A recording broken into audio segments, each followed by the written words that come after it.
Time, let's start with our session on mental health in digital age. Before we start our session, since we are talking about mental health, since we are talking about digital age, can we just have some faces, human faces that I can see, so it is better for me to interact with human beings actually, and not just names and icons over there. It would be really great if you can switch on your cameras. It's encouraged actually. It's not a compulsion. I understand that you must be doing some other work as well, and but if it's just 1 hour for your own mental health, I would love to have your cameras on. Okay, I see few cameras on. That's good. Let's start with mental health in digital age. There are three to four points that are main focus of our agenda today, on which we are going to discuss about what actually happens when we are succumbing to the digital age that is today present. How do we take care of ourselves in this particular growing digitization of world around us?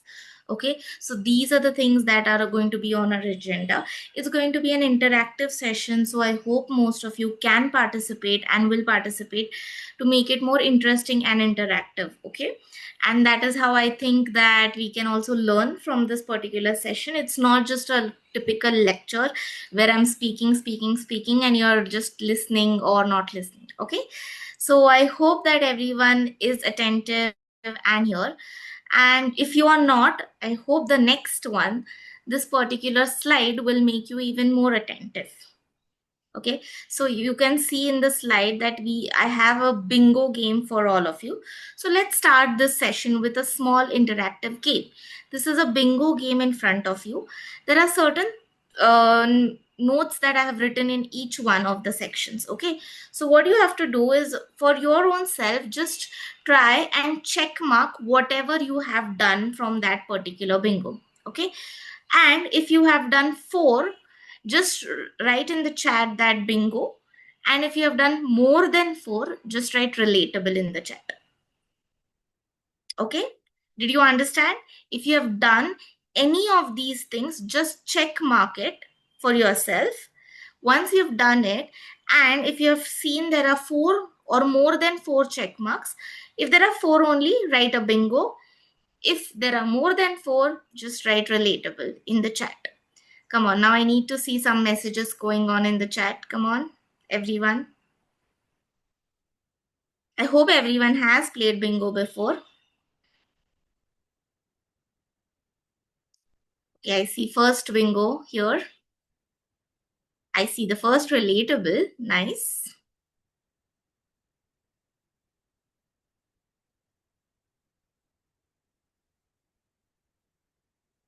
Oh, okay.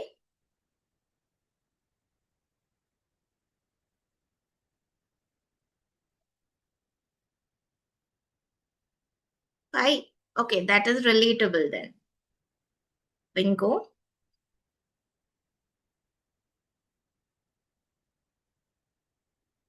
How are you guys getting five or four only?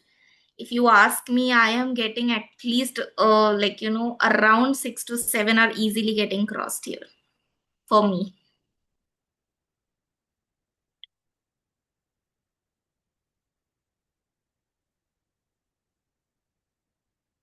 Okay.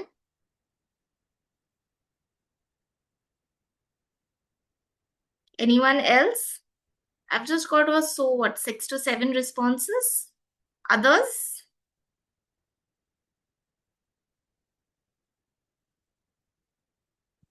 Yeah, can you tell me what is this activity? I just joined. Okay, hi, Kadir. So this Hi. particular is a bingo basically, in which you can see certain messages or notes or some kind of things that you might have done in according to social media or on digital age. If you're checking mark four, then you can just write bingo in the chat. And if you're doing more than four, if you're spotting more than four, you can just write relatable in the chat. Okay? Sure. Okay, got it. Yeah. I'm seeing so many relatables, and I can relate totally. Absolutely.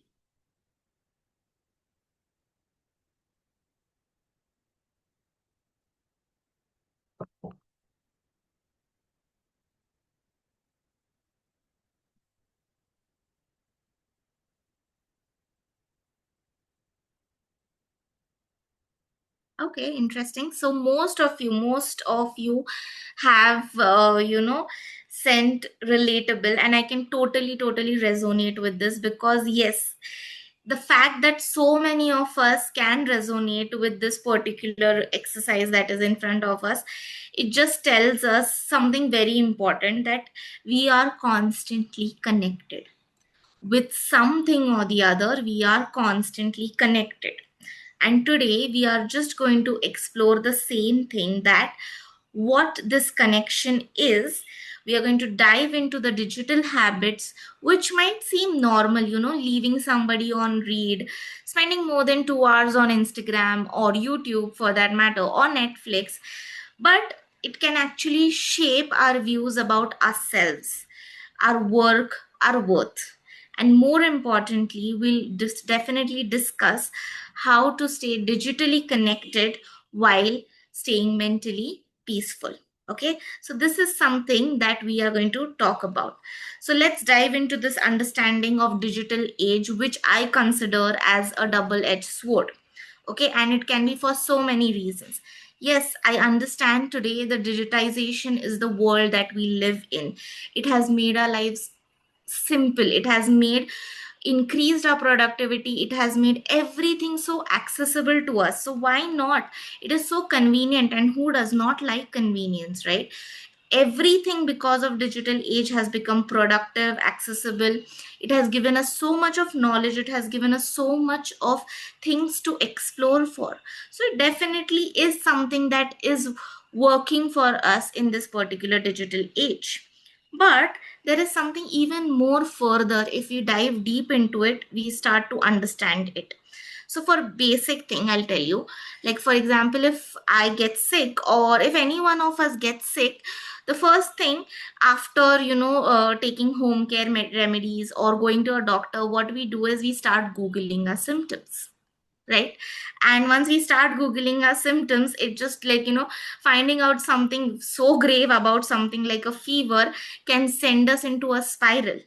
Okay, or simply for the convenience matter, if I am out of some groceries, I'll just blink it those groceries, and in 10 minutes those grocery is at my doorstep, which where the grocery shop is also at 10 minutes away.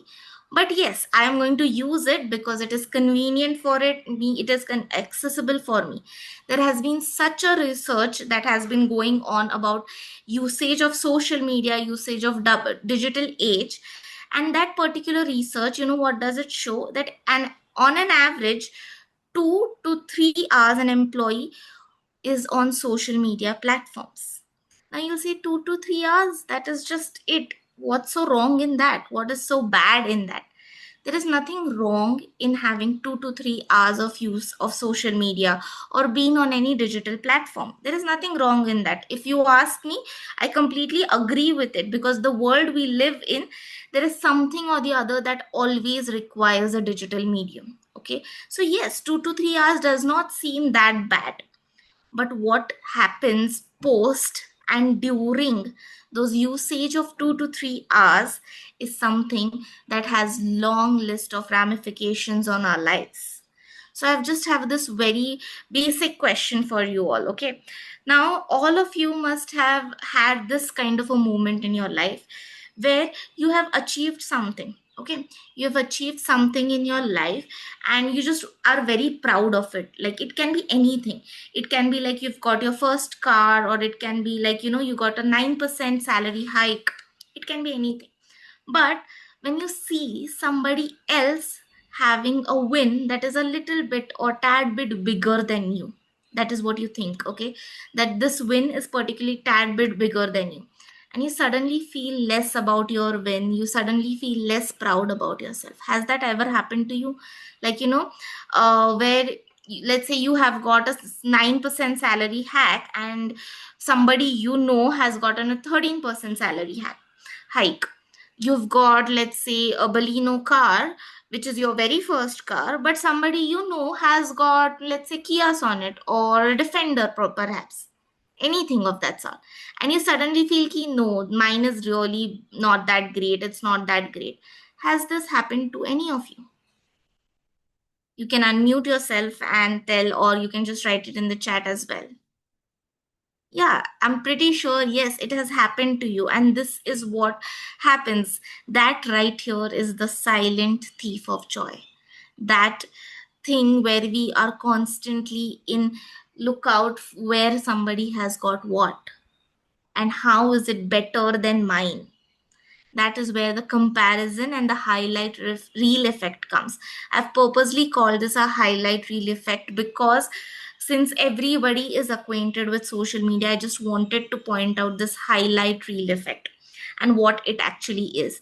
So you will see a lot of times there are a lot of posts and stories and online things that are going on, which is, going on everywhere. Everyone is going either on a vacation, everyone is buying a new house, somebody is getting married, somebody is having a baby, somebody is getting a promotion, somebody is starting their new company, and so on and so forth. What happens because of this is that there is a constant exposure to others' success. And this curated happiness, I purposefully call it curated happiness, that is because nobody shares the behind the scenes part. Nobody shares their bad days, nobody shares their down and low days, nobody shares their anxiety, nobody shares their struggles online. It is all about the results, it's all about the success stories that are there. This constant exposure to other success stories and this curated happiness can often lead us into feeling inadequate, into feeling that it's not enough, when in actuality, when in reality we are doing more than fine, we are actually doing really good. But this repeated exposure creates some kind of a distorted self image within us, especially when we think that our lives are messier in comparison to others. And this starts to happen when we start comparing everything.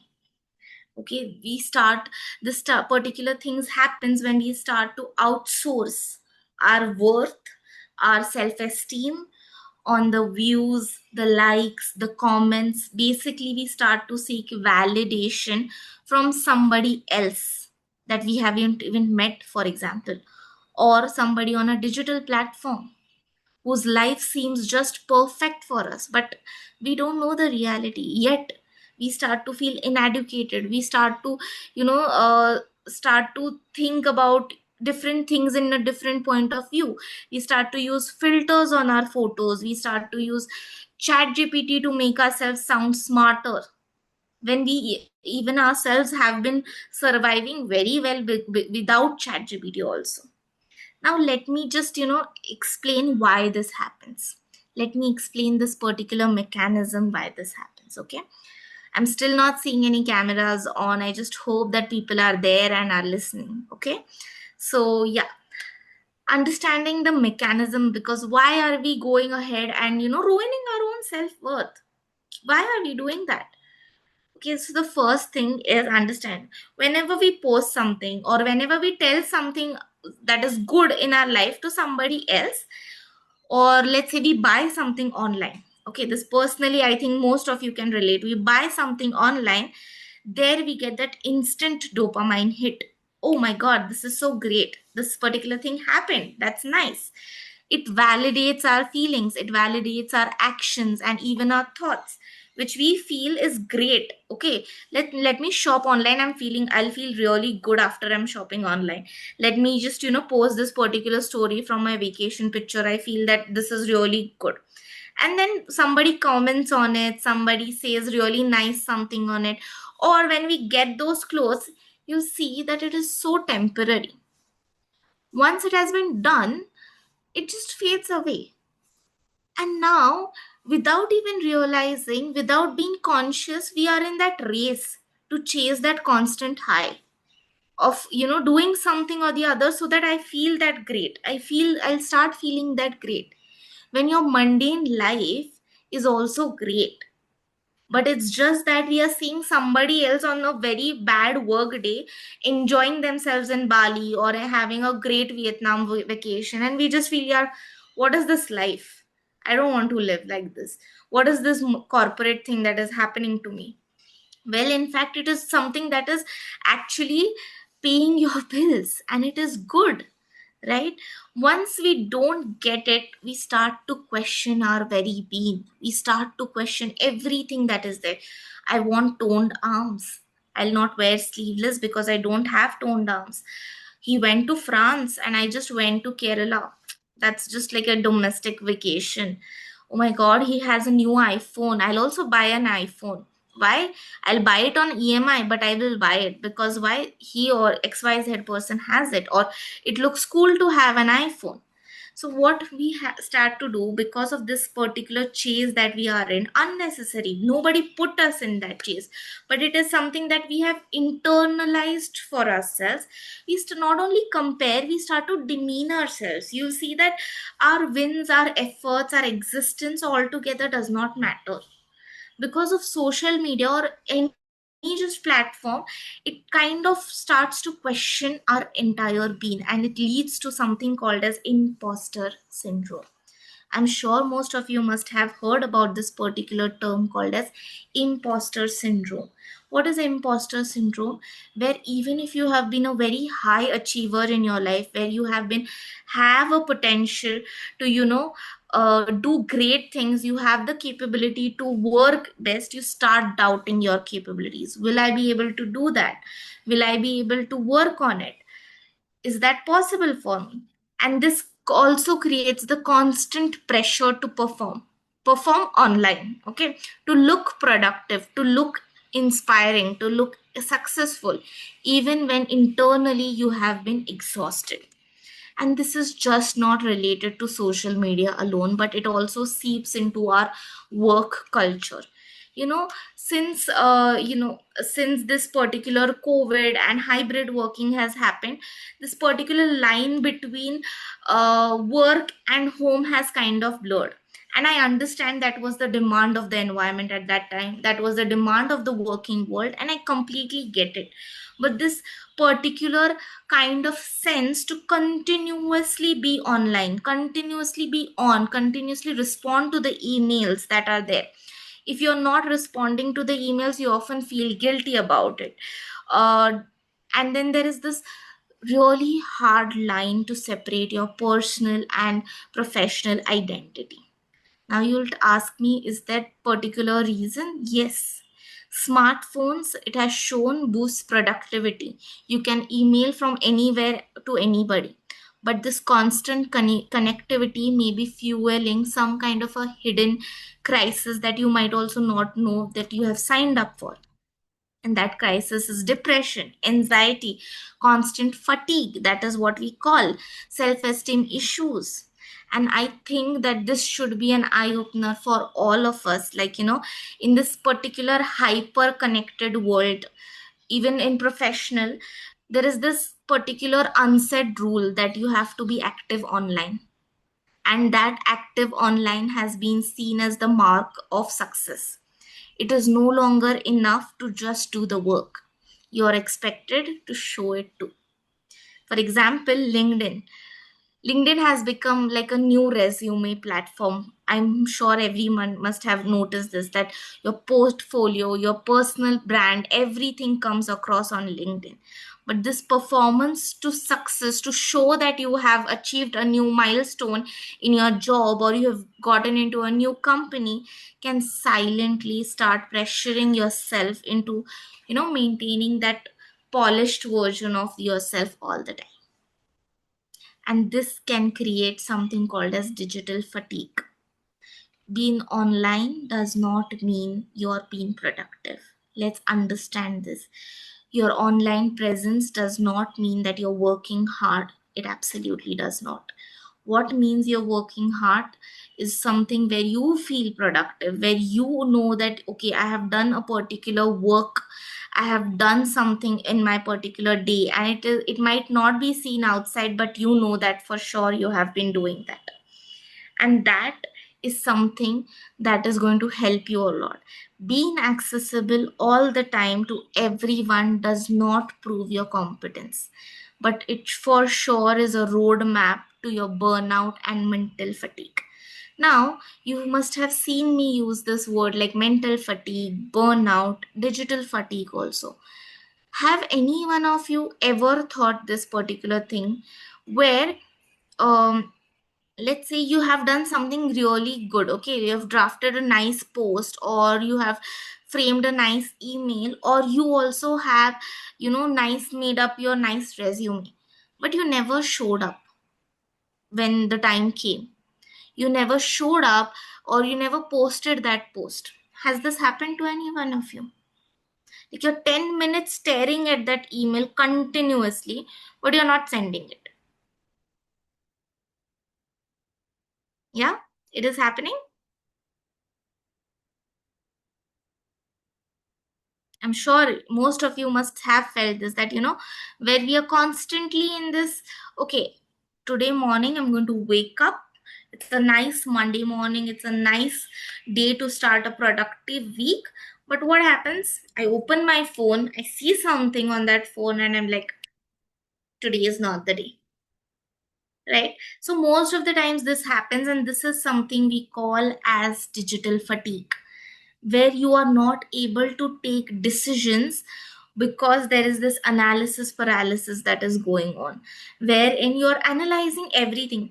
Will this look good? Is this particular thing sounding smart? Will I get some opportunities because of this? And so on and so forth. You start so much analysis, you start going and digging deep into it, you start to get paralyzed. And once you are paralyzed, you are not able to take any decision. That is what we call as decision analysis paralysis while making decisions. And this particular thing comes or senses from this mental fatigue.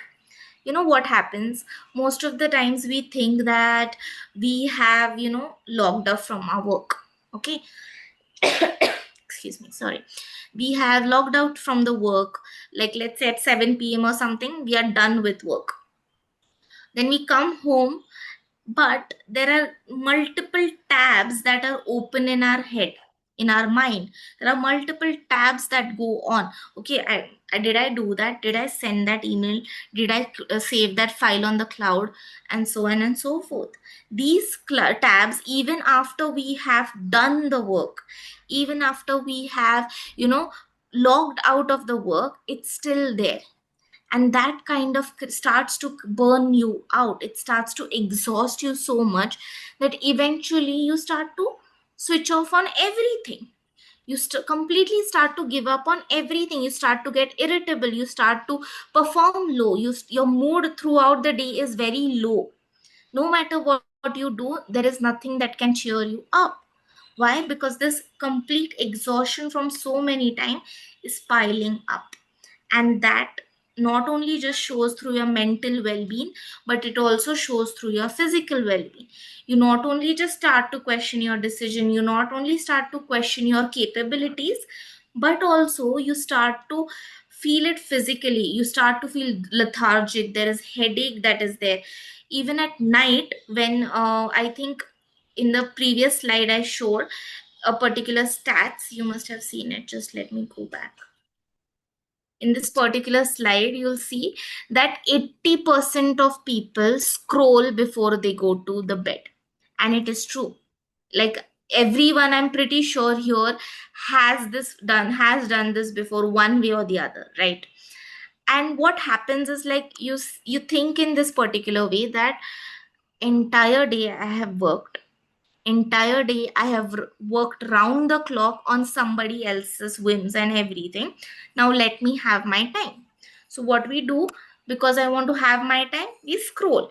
It can be scrolling on Instagram, it can be scrolling on YouTube, or it can also simply mean watching some series on Netflix, Amazon, or anything of that sort. Okay, right? Everyone does this. I understand that.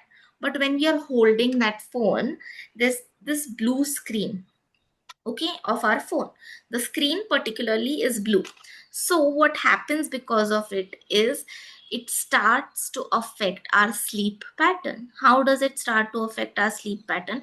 Not only because we go to sleep late, that's not the only thing. If I talk about it biologically also, there's this particular melatonin that helps us sleep.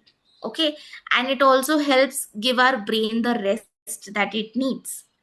But because of that blue screen, the melatonin gets secreted and we are not able to left out with that melatonin. It generally affects our deep sleep, and that's why you'll see whenever you're scrolling, most of the times it is because you don't fall asleep early. It takes time for you to fall asleep, and that entirely affects your sleep schedule. Once it affects your sleep schedule, what is going to happen? It's going to affect your entire day naturally. So you get to decide whether you want to be online, accessible, and how you want to get accessible. Now, as I mentioned earlier, also that since we are in a digital age, does that mean if we want to take care of our mental health, does that mean we should completely switch off? What do you think? Is it possible? Yeah. Do you think it's possible to completely switch off? I'm getting some chats. Let me just read them. No. Then what should we be doing?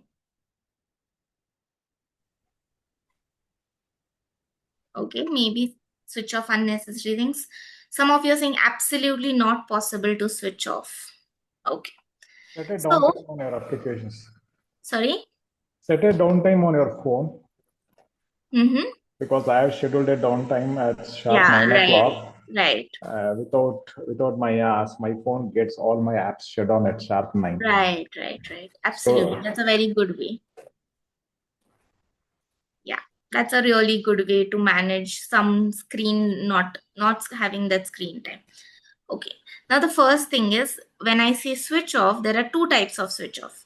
The one is that where you don't look at your phone, you absolutely go dark. Now, in today's age, as most of you know, that it is not possible.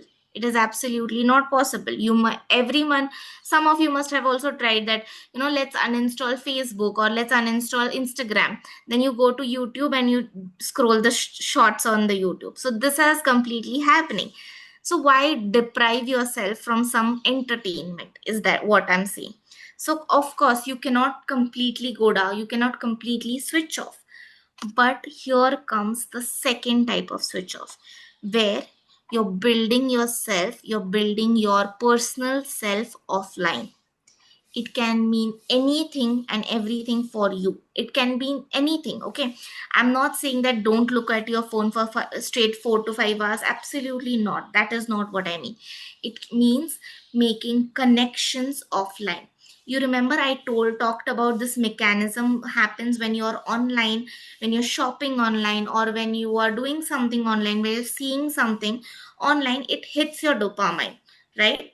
But that is not the only way of producing dopamine. It's not the only way. Before the digital age, people were happy, people were enjoying themselves, right? So there must have been some way or the other to enjoy themselves, and that is where you start making connections offline.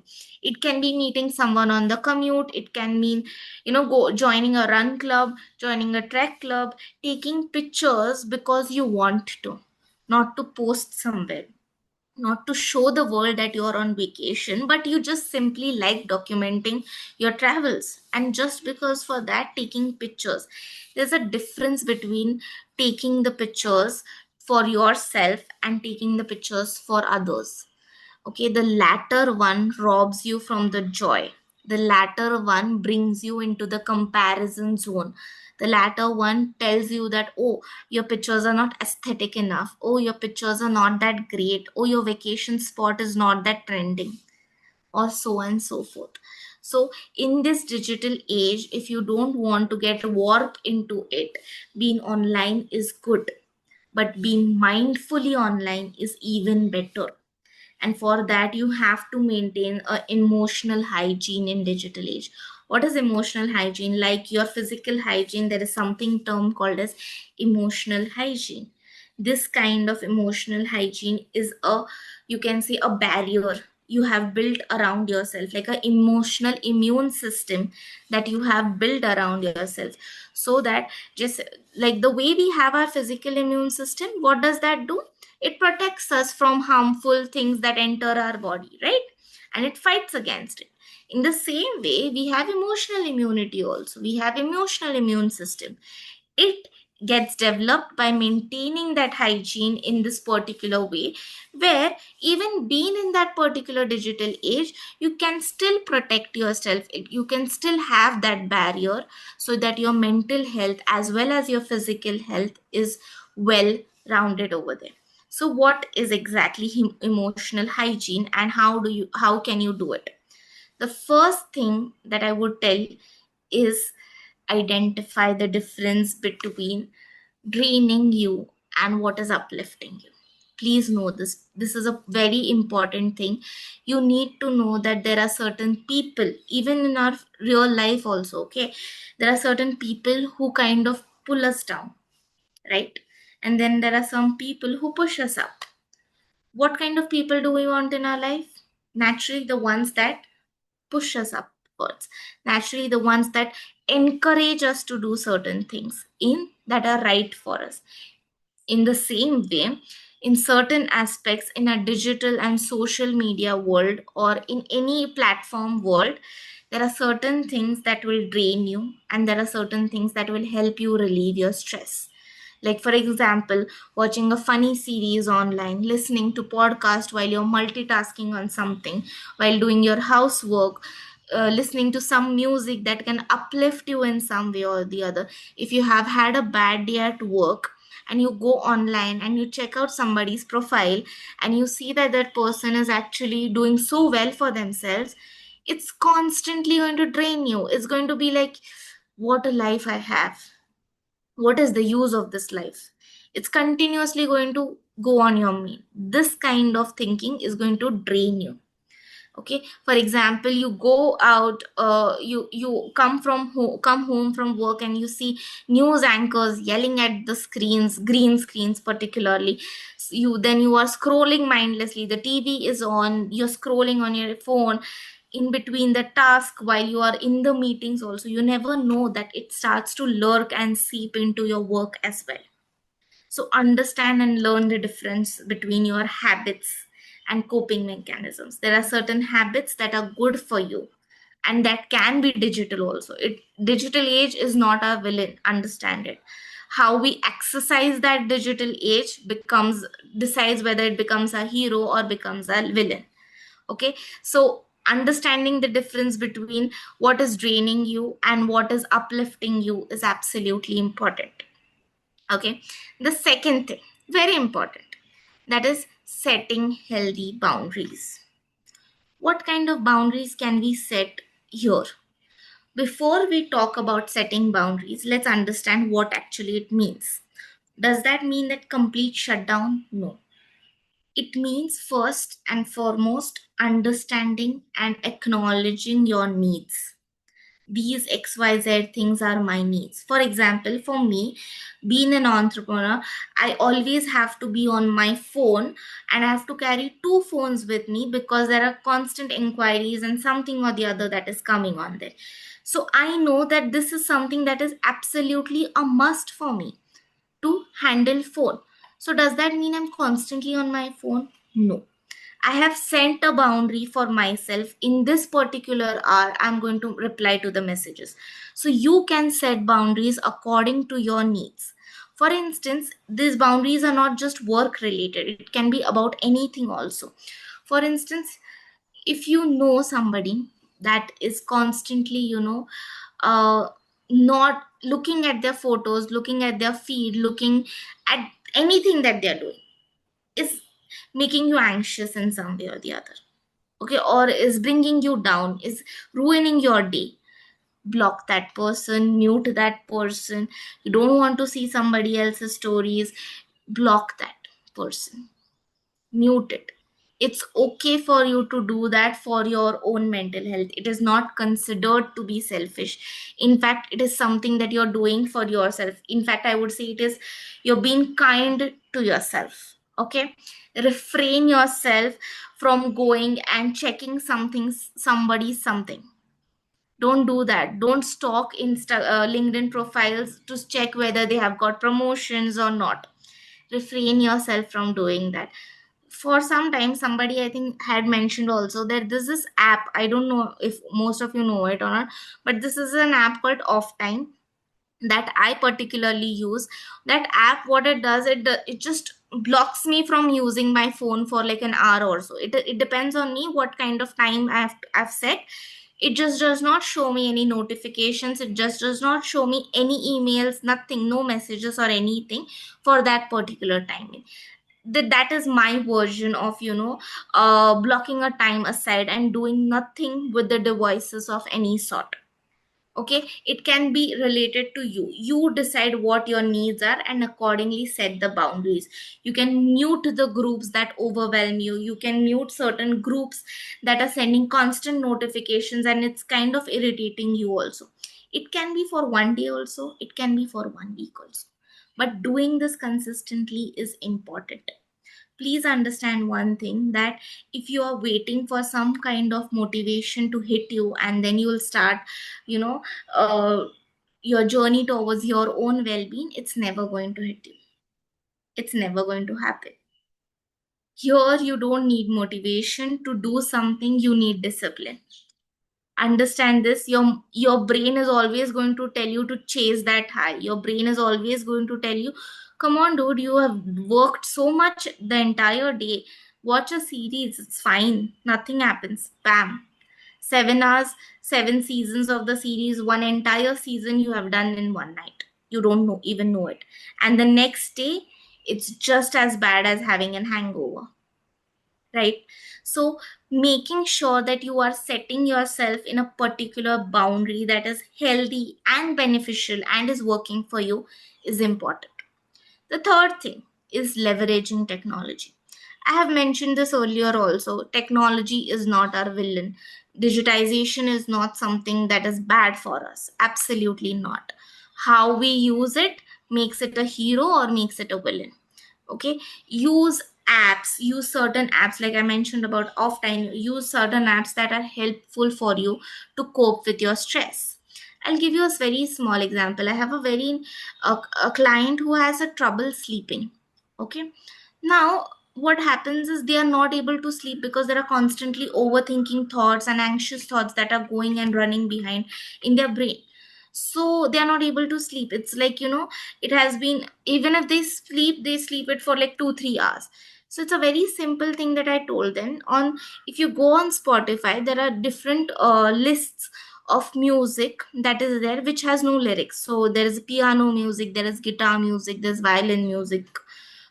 It plays continuously for 30 to 40 minutes and it helps you soothe your mind and it helps you to just have a relaxing nap or a sleep also. That is what I mean when I say leverage the technology for your use. Okay, that is exactly what I mean. Use apps to cope with your day-to-day stress. For example, even use apps like digital watches are there, or apps are there in your phone which you can help to count your steps. Find that out, use it, apply those apps in your day-to-day lives. I'm pretty sure most of you do it. Apply it so that you are physically active. This is how we leverage technology. If that is not enough, if you want even more, if you want human connections, find out clubs, not the kind of the clubs that you go on the Saturday night, but the clubs that are like running clubs, pickleball clubs, trekking. Instead of googling what is the what this headache means or what high BP means, just go ahead and join a club. Making a offline connection, building your life offline will be the most best investment possible that you can do in yourself. There are different ways in which you can make sure that you exercise digital age for your own well-being also.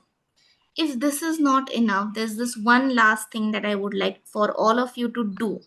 Okay, is inculcate micro steps in your day-to-day routine. These micro steps are for yourself. Okay, these are for you, customized by you for your own well-being. It can be anything. For me, I have inculcated this and I've been diligently practicing this from the last 5 years. It actually happened because of an exam that I was studying for, but now it has become my day-to-day routine. is that I don't check my phone the moment I wake up. For the first 1.5 hour I wake up, I don't look at my phone. I don't even look for the time in that phone. I have bought a clock on the wall because I don't want to look at the time in the morning. I don't use my phone at the night when I'm sleeping. I flip the phone and I sleep. So in the morning, I don't reach out to the phone in the first thing in the morning. This is something that has working out very well for me for the past 5 to 6 years. Another things, you can inculcate small micro steps. It can be anything. It can be designed for you. For instance, not using the phone while charging. It's such a basic thing, but doesn't happen since the switchboard is right next to us. What we do is we just put it on the plug and we start using it. It's not better, right? At least half an hour without a phone you can do. I think everybody can survive without that. Another thing that is helping is, like, uninstalling the shopping apps from the phone and just keeping it and going on the website and doing the shopping if necessary. It helps so much. It helps so much to control the late night whims, to boost your mood, sudden boosts in your mood when you are just low. It helps a lot. You can inculcate these particular steps in your routine according to yourself. Another important thing I want all of you to do, this particular thing that I also do, is that, what, in every one of our phones there must be a feature wherein we, like, it shows us how much phone we have used over a week or a day. Okay, and on an average. So every week what I do is I just check my phone and see how much phone I have used. Like, for example, on an average I have used, let's say, 7 to 8 hours. I challenge myself in that particular week to, in the next week I will reduce it some way or the other. This kind of challenge helps me boost it. Okay, so I mindfully try to make sure that, I am doing this particular thing for myself, not for anybody, not to show anybody, but for my well-being, for my own self-esteem, and for my own self-worth. It is absolutely important that you start inculcating this. Otherwise, what is going to happen, as we discussed earlier also, it is going to start to take a toll on your mental health. You're going to start to see a lot of anxiousness throughout the day. You're going to start to see a lot of headaches throughout the day because of excessive usage of it. Okay, if you have a habit of binging at night, watching a movie or watching a web series, try to challenge yourself ki, you know what, today I'm just going to watch 15 minutes. I know there's going to be a great cliffhanger that is going to be there, and it's going to be a great suspense, but just 15 minutes. Now, if you are somebody who is into the habit of watching for 3 to 4 hours straight, don't start immediately by 15 minutes. Consistently reduce it. Like, today I'm going to watch only for 2.5 hours. The next week I'm going to watch for like 2 hours. Consistently start reducing it, and in no time you will see your sleep starts to get better, your headaches are gone, dark circles absolutely gone, chest burn, heartburn, gut issues, everything is related to stress and anxiety, which can come from if you are excessively in the online world. Another very important thing, as I have mentioned in this particular session, and want to keep on mentioning one thing, is this. Just give me a minute.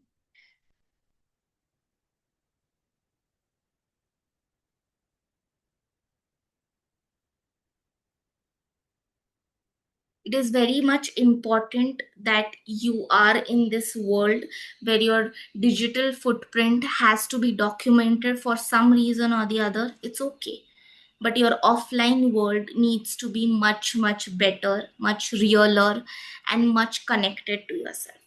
It's absolutely necessary that you understand whatever you have been doing in your life for so long of a period of time is not unworthy, or it's not unmentionable just because somebody else is doing it, or just because somebody else has got much better in their life, or let's say everything is fairer for them and everything is unfair for you.